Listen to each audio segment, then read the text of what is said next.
Hello à tous, aujourd'hui on se retrouve dans une vidéo pour présenter Léo Caddy qui a écrit son livre Parler pour rassembler. Donc si vous avez envie d'être éloquent dans votre vie, de faire des prises de parole en public ou même pour vous d'apprendre à communiquer avec vous-même, ce livre est fait pour vous et on va rencontrer aujourd'hui l'auteur.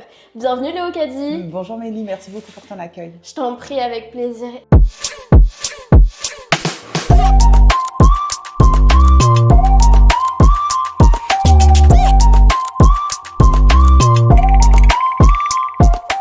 Est-ce que tu peux déjà nous dire, mais comment est-ce que tu es arrivé à ce livre-là, ce concept, pourquoi, comment? On veut savoir. Alors, on va dire que c'est 16 ans d'expérience en fait terrain, parce qu'en Ok. fait, moi, mon travail consistait à accompagner des dirigeants, à faire du coaching, à faire de la prise de parole. Et en fait, de fil en aiguille, je me suis rendu compte que les gens, tout le monde sait parler globalement, mais alors certains ont plus de difficultés à exprimer ce qu'ils ressentent, ce qu'ils ont envie de donner comme idée, et surtout d'embarquer les gens avec eux. Ouais. Et donc, au fil du temps, je me suis dit, tiens, ça, c'est plus un soft skill, c'est plus qu'une compétence, il y a autre chose derrière, creusons. Et donc là, tu te dis, bon, je vais écrire un livre pour pouvoir transmettre à toutes ces personnes.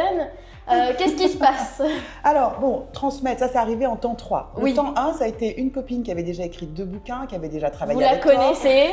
Donc, je pense que tout le monde sait qui c'est, qui me dit, écoute, bon, je pense que ça fait plein d'années que tu enseignes des choses, mais tu les as jamais transmises, c'est l'heure. Bon, je me dis, ok, bon, je sais pas trop comment je vais m'y prendre. Elle me dit, tu vas voir Mélie, elle a la méthode, elle a la démarche qui sera adaptée. Tu vois, tout ce que tu as à faire, c'est écrire. Et là, je suis rentrée dans un grand corridor. Parce qu'en fait, c'était une très belle expérience et en même temps, je me suis rendu compte que j'avais fait plein de choses auprès de plein de publics, dans des événements, avec des managers, avec des personnes dans le médical, avec des ministres. Et donc, je me suis dit, mais tous ces mondes-là, qu'est-ce qu'ils ont en commun? C'est la parole. La manière de devenir légitime quand on s'exprime, c'est la manière de donner envie aux gens de nous suivre. Et du coup, c'est pour ça que le titre, c'est Parler pour rassembler, parce qu'on sait qu'aujourd'hui, dans les entreprises, dans les associations, mais dans tous les milieux, que ce soit personnel ou professionnel, il y a beaucoup de gens qui pensent qu'elles se parlent, qui pensent qu'elles se disent des choses. Et en fait, on n'est pas compris, on n'est pas considéré, et du coup, les messages passent pas. Et donc, rassembler, c'est vraiment un talent premier. Donc, tu n'avais pas vraiment cette idée-là au départ de te dire, je me lance dans l'écriture, mais tu t'es dit, c'était peut-être un véhicule, un outil pour toi de pouvoir impacter plus de personnes. Complètement, et ça a changé beaucoup de choses. Alors au départ, j'étais effectivement, oui, l'experte reconnue, sollicitée pour faire ses coachings, pour faire ses accompagnements. Aujourd'hui, le livre est devenu un levier, un pont-levis, parce qu'il m'a emmené dans des endroits où en fait je ne pensais même pas pouvoir entrer, pour faire des conférences déjà. Alors que moi, mon métier, c'est de présenter les gens, c'est de mettre en lumière leurs projets. Donc là, c'est moi qui vais mettre en lumière cette approche-là. Et puis, ça m'a permis d'aller faire des masterclass dans des grandes écoles. Et puis là, bientôt, les salons du livre, où tu te dis, c'est toi qui vas voir des gens, et ben c'est toi qui viens maintenant présenter ton livre. Donc, le salon du livre à Paris, le salon du livre africain. Et voilà, et puis ça continue. En tout cas, c'est tout le début de la promo. Donc, tu es partie vraiment de ok, moi je présente souvent des personnes où je leur donne ma méthodologie à c'est moi qu'on présente. Exactement. Et alors, c'est pas facile, hein. C'est comme l'acteur qui est toujours devant la caméra, qui du jour au lendemain se retrouve derrière la caméra à donner les enseignements. Moi, je suis plutôt la personne derrière la caméra qui explique comment ça va se poser. Là, il faut passer devant, donc c'est un autre exercice. Là, bon, t'as des salons, les gens te reconnaissent, t'as ce côté-là légitime. Mais comment est-ce que t'as fait pour passer de bon, pourquoi pas un livre, oui, on y va, la recommandation est bonne, à j'ai ce livre papier parce que c'est pas rien d'écrire, qu'est-ce qui s'est passé? Moi, je ne suis pas un auteur, c'était vraiment relever le défi d'une copine et puis transférer tout un savoir-faire. Oui. Et après ça, il y a eu le temps de la rédaction. Ouais. Et alors là, j'ai basculé dans le monde de l'introspection. Qu'est-ce que je choisis? Comment je le dis? Comment je l'organise? Alors, j'étais bien accompagnée par l'équipe, ça c'est important aussi de le dire, parce qu'il y a des moments de doute importants. Il y a des moments où on se dit, mais est-ce que ce que j'ai écrit, c'est écrit en français? Est-ce que quelqu'un va comprendre? Exactement. Est-ce qu'il y a de la portée? C'était plus facile de lire, de le relire, plutôt que de rester juste sur son bout de papier. Ouais. Et aujourd'hui, quand je regarde, en tout cas la première fois que je l'ai reçu, je me suis dit, mais il y a mon nom, et c'est mon titre, et c'est ma photo. Ah donc c'est vraiment écrit un livre en fait. Et ça, c'est intéressant parce qu'après, partout où tu vas, tu l'emmènes. Je l'ai toujours dans ma poche. Et donc, quand ils disent, alors, qu'est-ce que vous faites? Je dis, moi, je fais ça. Voilà, donc je fais ça. Je peux, voilà, en fonction de vos environnements, de ce que vous avez envie de faire, voilà, je peux vous accompagner. Et ça, donc le livre parle pour toi. Exactement. Et les gens, étant donné que tu as ton livre, ils te posent des questions. Exactement. Moi, c'est ça que je trouve le plus fun avec un livre, c'est que le livre devient ton outil.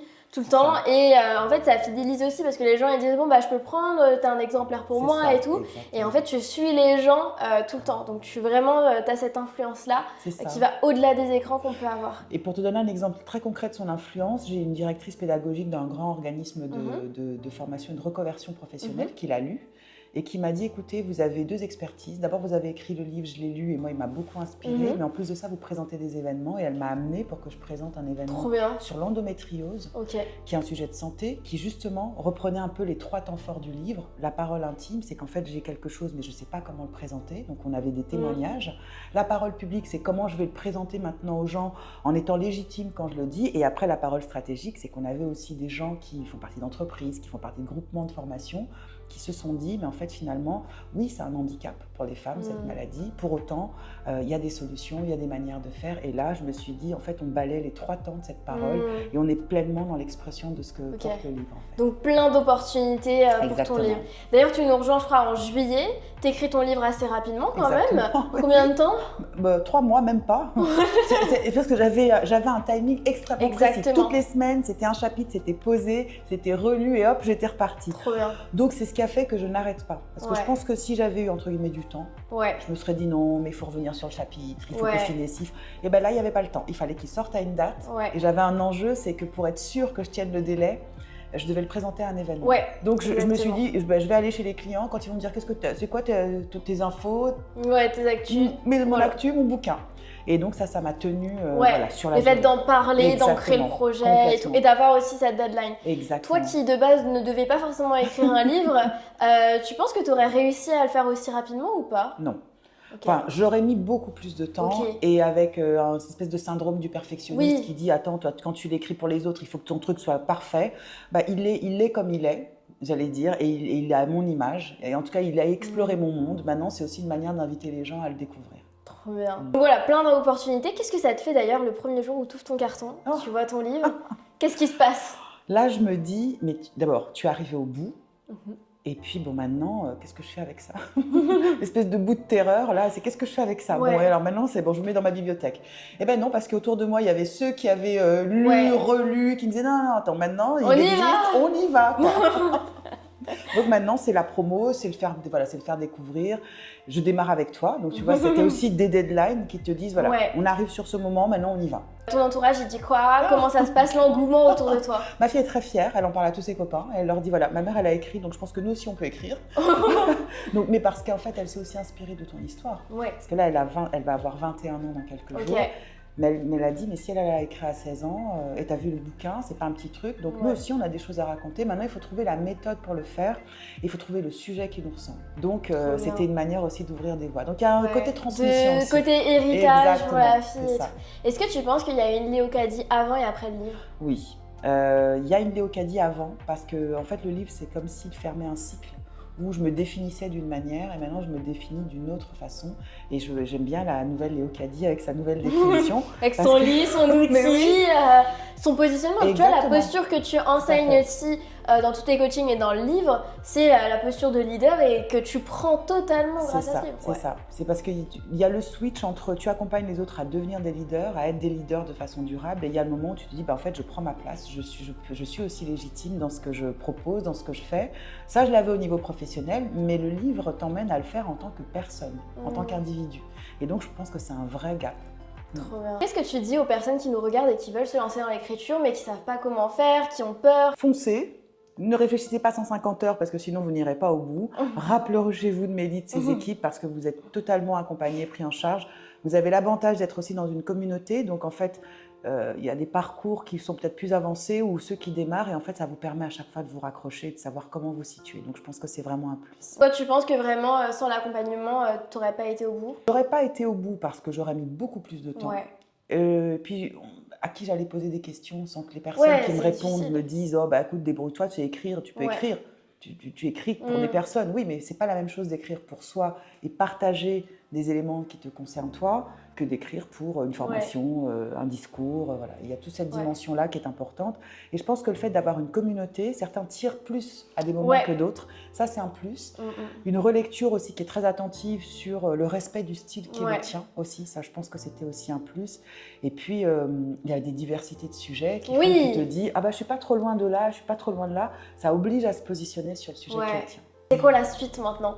Ah bah écoute, la suite, c'est comme j'interviens dans des milieux interculturels, en français, en espagnol, en anglais, c'est certainement le premier où je vais pousser vers l'Espagne, enfin en tout cas vers la partie hispanophone, parce que c'est l'amie chez laquelle j'étais aussi cet été, la deuxième, bah, elle a été aussi un vrai levier, et donc ça va être l'occasion de pouvoir revoyager, d'en parler en Espagne et en espagnol, et puis de pouvoir aussi peut-être rentrer sur une partie transmission, peut-être auprès des plus jeunes et des moins jeunes, parce que ceux-là aussi, ils ont plein de choses à raconter, et peut-être leur donner envie d'écrire des extraits, des bouts, et voilà, de fil en aiguille, de rentrer dans cette aventure. En tout cas, j'ai hâte de te suivre pour la suite. On va voir tout ce que tu vas faire, toutes les opportunités que tu vas avoir. Moi, ce que je fais, c'est que je mettrai ton livre dans la description pour les personnes qui veulent, en tout cas, savoir comment pouvoir communiquer envers soi-même, son public. Franchement, je trouve ça hyper intéressant. Et puis, le livre est super court, quoi. Clairement, elle nous a fait quelque chose de très qualitatif que tu peux emmener partout. Donc, parfait, je mets ton livre. Je mets aussi tes réseaux sociaux comme ça pour toutes les personnes qui veulent, vous pourrez aller la voir. Et pour les personnes qui sont là et qui veulent se lancer dans l'écriture, mais qui, comme Léo Caddy au départ, se disait bon, est-ce que c'est fait pour moi, est-ce que vraiment voilà, vous avez mon agenda dans la description, vous pouvez prendre un appel avec moi et comme ça je pourrais voir si on peut vous accompagner, et puis peut-être qu'un de ces quatre ils viendront là comme toi en interview. Absolument, c'est ce que je leur souhaite, et être une personne inspirante comme toi. En tout cas, merci beaucoup à toi. Merci à toi, Mélie. Et puis on se voit au Festival du Livre. Ciao tout le monde.